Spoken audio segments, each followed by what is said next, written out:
Thanks for joining us. And today we're going to talk about how to overcome restlessness in Kriya Yoga.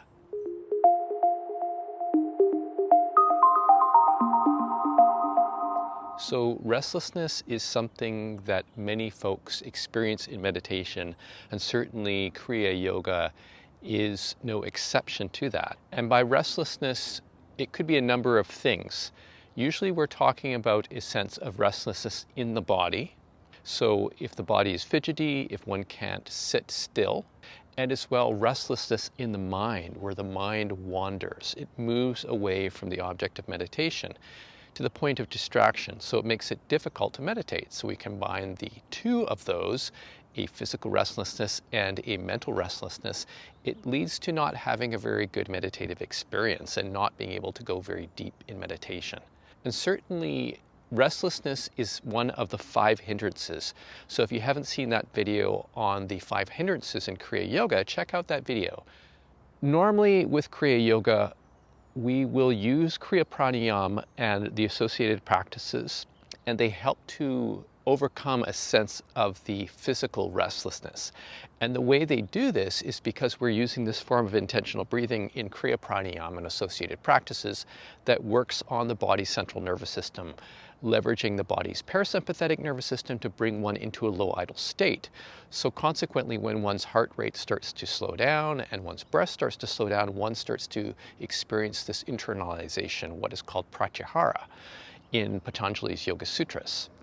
And so that's one of the ways that we can deal with the physical restlessness, as well doing things like Mahamudra, or perhaps doing some kind of preparatory exercise for meditation, such as regular yoga asanas or qigong, some kind of light practice that allows the body to slowly calm down and to be settled in a position for meditation. And when one is calm, one engages in the Kriya Pranayama, which helps to bring the body into a sense of physical quietude. But mental restlessness is something that is normally not talked about in Kriya Yoga. The idea is that the Kriya Pranayama and associated practices will bring about a state of mental quietude or overcome mental restlessness. This is not always the case. Part of the reason for this is that sometimes people in Kriya Yoga and other yogic paths are using a form of concentration to try to get the mind to be still. They want to concentrate. And an example of that is from some Kriya Yoga lineages where they direct the student to focus at the point between the eyebrows and to direct the gaze towards that point as the eyes are closed. And the thing about over-concentrating is that over-concentrating can bring about a restless mind. Now, certainly folks who engage in this kind of strategy with the concentration and absorption, what can happen is that one will temporarily experience a state of mental quietude. But the challenge is one is not actually dealing with the mental hindrance of restlessness. One is only suppressing that. And with the hindrances, as I said in the video about the 5 hindrances, is that when you suppress them with concentration or absorption, it's like taking a beach ball and pushing it under the water. Once you remove your hands, it's going to fly up into your face with redoubled effort. So the strategy of concentration and absorption will not actually lead to overcoming mental restlessness. It just suppresses it temporarily. And so this doesn't bode well, because what we want is a permanent change. We can only do that when we learn how to let go, and that's what we need to do in Kriya Yoga and any meditation when we experience mental restlessness. We're not trying to concentrate and absorb ourselves so that the restlessness goes away. What we want to do is to recognize the restlessness and then learn how to let it go. Now, thankfully, in modern Kriya, we teach from a perspective of best practices in Kriya Yoga and meditation.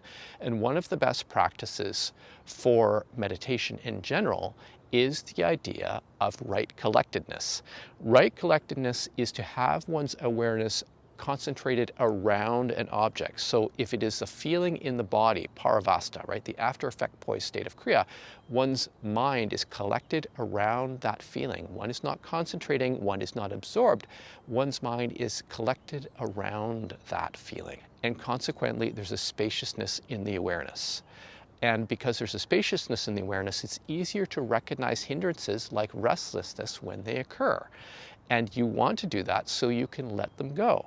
So what you do with mental restlessness as it occurs, a feeling that your mind is being distracted and pulled into something else, which is not the focus of your meditation, what you want to do is to recognize it, that that thing has occurred. And when you are able to recognize the fact that you're distracted, you are engaging in mindfulness. You actually perceive that there has been a change and your mind has moved away. So you're seeing the restlessness of the mind as it is occurring.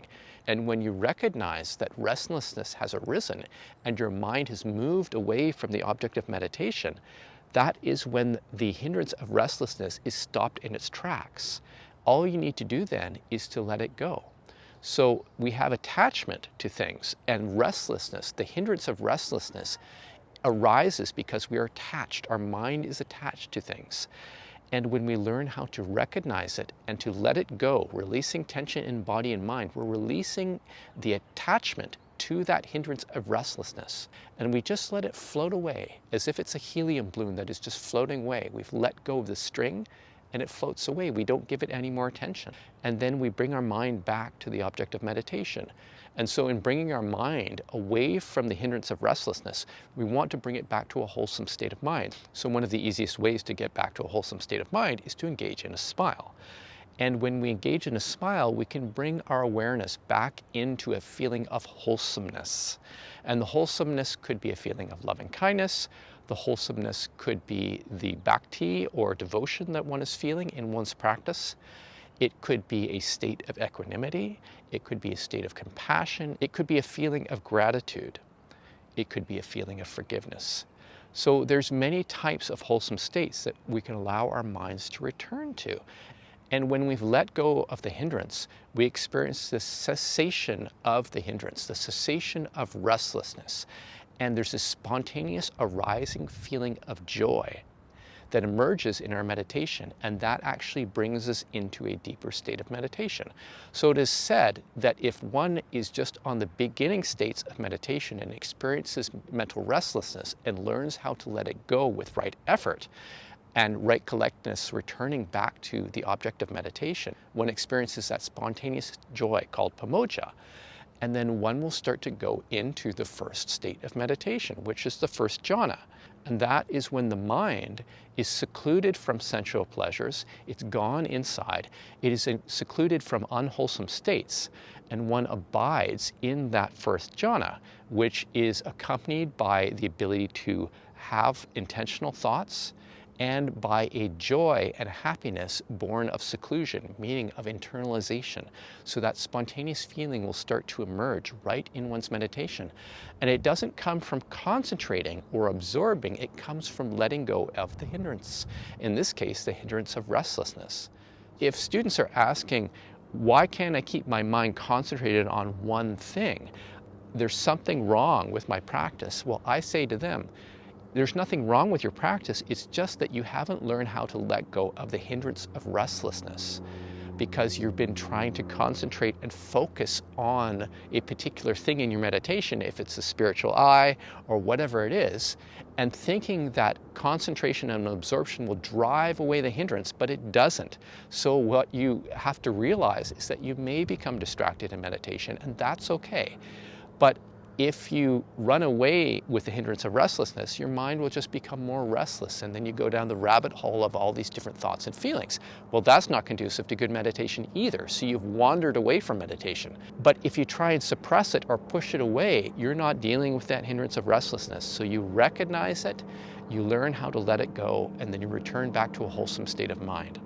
And as well as returning back to a wholesome state of mind, one can also engage in balancing the 7 enlightenment factors. So if you haven't seen the video on Kriya Yoga and the 7 enlightenment factors, you might want to check that out. In relation to the hindrance of restlessness, you can learn to balance the enlightenment factor to bring up the enlightenment factor of joy and of collectedness. So I talked about right collectedness already. The feeling of joy is something that can come up in your meditation as well. And so joy can be associated associated with all sorts of things. It can be associated with loving kindness, it can be associated with devotion, and so on. So you can start to balance the factors in your meditation, and it leads to a more equanimous state of mind when one is in meditation. And as you keep those enlightenment factors balanced, you're less likely for the hindrances to arise. And when they do, you know how to recognize them, let them go, and return back to the object of your meditation. So remember, overcoming the hindrance of restlessness is not about concentrating and absorbing. It is really about learning how to let go. So if you have any questions about this video, feel free to send me an email at info@modernkriya.com. Also check our website at modernkriya.com and our YouTube channel. So thanks for joining us, and we will see you next time.